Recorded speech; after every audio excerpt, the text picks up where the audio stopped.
जय माता दी।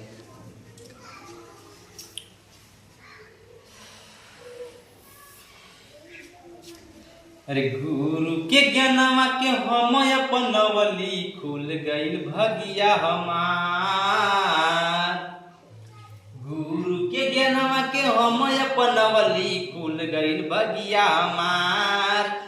आठो अपराधवा से हमके बचवले नु हो, खुलले मुक्ति के द्वार। गुरु के ज्ञानवा के हम अपनवली, खुल गईल भगिया हमार।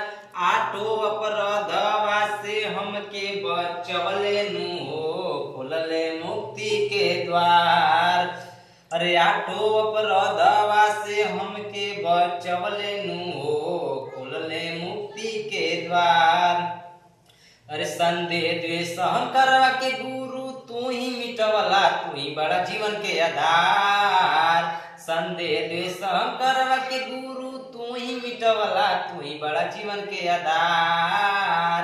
अरे जल्दी से कला श्रद्धा प्रेम विश्वासवानु हो, जल्दी से कला श्रद्धा प्रेम विश्वासवानु हो, चला माँ प्रकृति के द्वार।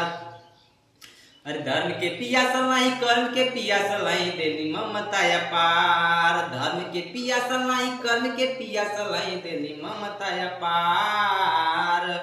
अरे जल्दी से दे दा मार्ग दर्शन न हो, खोजे पंच का तोहार।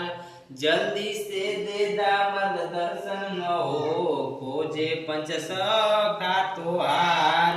गुरु के ज्ञानवा के हम अपनवली, खुल गईल भगिया हमार। गुरु के ज्ञानवा के हम अपनवली, खुल गईल भगिया हमार। अरे जल्दी से दे दा मार्ग दर्शन न हो, खोजे पंच का तोहार।